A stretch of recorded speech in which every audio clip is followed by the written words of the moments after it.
श्रीशैले दयापात्रं दीभत्यादिगुणार्णवं यतीन्द्रप्रवणं वन्दे रम्यजामाधरं मुनिं लक्ष्मीनाथसमारम्भां नादयामुनमद्भयाम् अस्मदाचार्यपर्यन्तां वन्दे गुरुपरम्पराम् भक्तामृतं विश्वजानूनमोदनं सर्वार्थं श्रीषडगोपवाग्मयम् சகஸ்ஸசாகோபனிஷத்சமாகமம் நமாம்யகம் திராவிடவேதசாகரம்.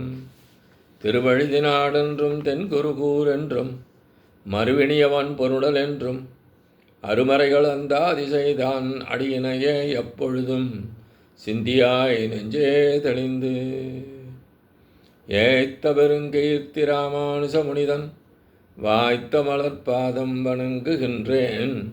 ஆய்த்த பெரும் சீராச் சடகோபன் செந்தமிழ் வேதம் தரிக்கும் பெறாத உள்ளம் பெற. எம்பெருமான் திருவருளாலே ஆச்சாரியன் அனுகிரகத்தாலே கடந்த சில தினங்களாக நம்மாழ்வார் அருளிச் செய்த திருவாய்மொழியினை நாம் அனுபவித்திருக்கிறோம். இன்று நாம் காண இருப்பது முதலாம் பத்து, 5ஆம் பதிகம், 5ஆம் பாசுரம்.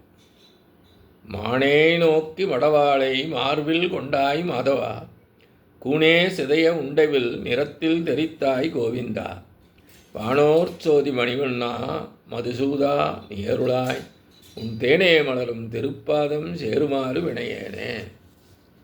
மான் ஏய் நோக்கி மடவாளை மார்பில் கொண்டாய் மாதவா, கூனே சிதைய உண்டைவில் நிறத்தில் தெரித்தாய் கோவிந்தா, வானார் சோதி மணிவண்ணா மதுசூதா நீ அருளாய், உன் தேனே மலரும் திருப்பாதம் சேருமாறு வினையேனே.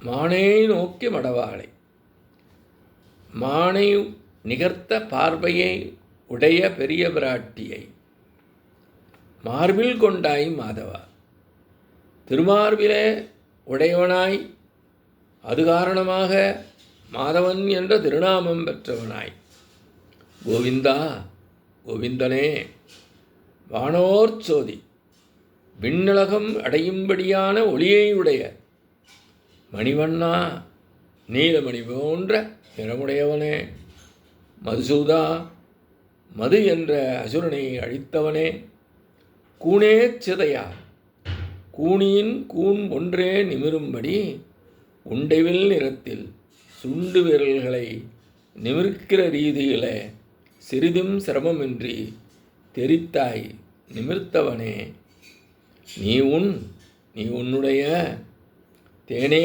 மலரும் திருப்பாதம், தேன் போன்று மலர்கின்ற திருவடி தாமரைகளை வினையேன் பாவியேனான நான் சேரும் ஆறு கிட்டும்படியாக அருளாய் அருள் புரிவாயாக என்பது இந்த பாசுரத்தில் உள்ள சொற்களுக்கான பொருளாகும். இப்பொழுது பாசுரத்தின் விளக்கத்தினை முழுமையாக நாம் அனுபவிப்போம். எம்பெருமான் என்ன நினைத்தார் என்று ஆழ்வார் இங்கே கூறுகின்றார். ஆழ்வார் எம்பெருமானிடம் என்ன பிரார்த்தனை செய்கின்றார், என்ன வேண்டுகின்றார் என்பதை இங்கே கூறுகிறார். என்னை அடிமை கொள்ள வேண்டுமென்று ஆழ்வார் எம்பெருமானை இப்பாசுரத்தில் பிரார்த்திக்கிறார். ஆழ்வாருக்கு இப்பொழுது உண்டான எண்ணம், அதாவது எம்பெருமானிடம் சேர வேண்டும் என்ற எண்ணம் நிலைத்திருக்க வேண்டும் என்றும், இவரை துடிக்கவிட்டே சேர்த்து கொள்ள வேணும் என்றும் கருதிய எம்பெருமான் முகம் காட்டாதே மறையா நிற்க அருளாய் என்று வேண்டுகிறார். ஆழ்வார் எம்பெருமான் திருவடிகளிலே சேர வேண்டும் என்ற எண்ணத்தோடு இருக்கிறாய்.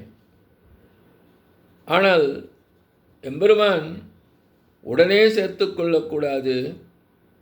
அவரை துடிக்க விட வேண்டும், சேர வேண்டும் என்ற எண்ணம் மேலோங்கிட வேண்டும், அதன் பிறகே சேர்த்து கொள்ள வேண்டும் என்று எண்ணிய காரணத்தினாலே எம்பெருமான் தன்னுடைய திருமுகத்தை ஆழ்வாருக்கு காட்டாது மறைந்து நிற்க அருளாய் என்று ஆழ்வார் எம்பெருமானிடம் வேண்டுகிறார். மான் போன்ற மருண்ட பார்வையை உடைய இளமை பொருந்திய பெரிய பிராட்டியை எம்பெருமான் எங்கே வைத்திருக்கிறானாம்? தன் திருமார்பிலே இடப்புறத்திலே கொண்டதாம். அதன் காரணமாகவே மாதவா என்று அழைக்கப்படுபவனே என்று கூறுகிறார். கூன்முதுகுடைய திருவிக்கிரை என்ற ஒரு கூனியின் கூன் நிமிருமாறு சுண்டு விரலால் உண்டவில் எறிந்து அவள் கூனை நிமிர்த்தினவனே கோவிந்தா என்கின்றார். கிருஷ்ணாவதாரத்தில் கண்ணன் கம்சனின் வஞ்சனையான வரவேற்பில் கலந்து கொள்வதற்காக, வில்வித்தை கலந்து கொள்ள வேண்டும் என்பதற்காக கம்சனுடைய அரண்மனையின் ராஜவீதியிலே நடந்து செல்லும் பொழுது அங்கே பார்த்த ஒரு கூனி அவள் கம்சனுடைய அரண்மனைக்கு சந்தனம் எடுத்துச் செல்லுகின்றாள். அவளிடம் அந்த சந்தனத்தை தனக்கு தருமாறு வேண்டி அவளும் கொடுத்திட அவளுடைய முதுகானது மிகவும் வளைந்து கூன் போட்டு இருந்தது. அதனை நிமிர்த்துவதற்கு எந்தவிதமான சிரமமும் இன்றி அந்த உண்டைவில் கையாளுவதைப் போல தன்னுடைய சுண்டு விரலுடைய நுனியினாலே அவளுடைய கூனை நிமிர்த்தினானாம். அப்படிப்பட்ட கோவிந்தா என்கின்றார் ஆழ்வார்.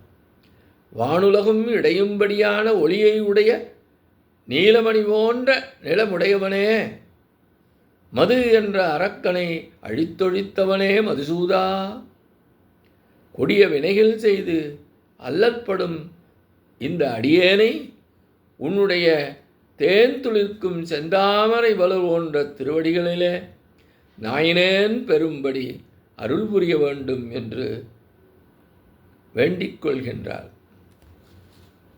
அந்த கூன் நிமிர்த்த வரலாற்றை நாம் இங்கே சற்று நினைவு கூறலாம்.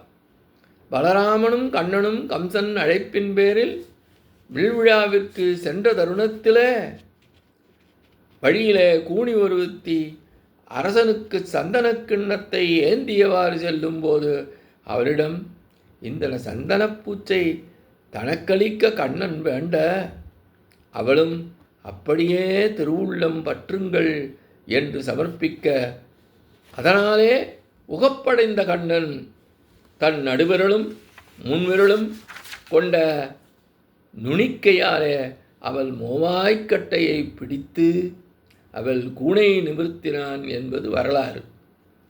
உண்டவில் நிறத்தில் என்பதற்கு சுண்டு விரலை நிமிர்த்துவது போன்று மிகவும் எளிதாக நிமிர்த்தினான் என்பதை நாம் அறிந்து கொள்ளல் வேண்டும். பாத்திரத்திலே இடப்பட்ட உணவை தள்ளுபவர்கள் ஒன்று, நீயே வலிய வந்து என்னை அடைகிறாய் என்கின்றார் ஆழ்வார்.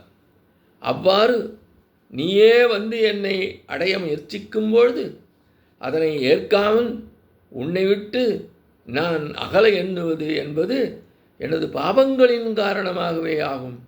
இத்தகைய பாவங்களை நான் என்னிடத்தில் வைத்துள்ள போதும் உன்னை அடையும்படி செய்ய வேண்டும் எம்பெருமானே. இப்படியாக தான் அகல்வதில்லை என்று முடிவு செய்த பின்னரும் அவனது திருவடிகள் கிட்டவில்லை என்பதாலே தான் இந்த பாசுரத்தில் வினையேனே என்று ஆழ்வார் மிகவும் வருந்துகிறார் என்பதாக இப்பாசுர விளக்கம் அமைகின்றது. இத்தோடு இன்றைய காலை நிறைவு செய்கின்றோம். எம்பெருமான் திருவடிகளே சரணம், நம்மாழ்வார் திருவடிகளே சரணம், எம்பார் திருவடிகளே சரணம்.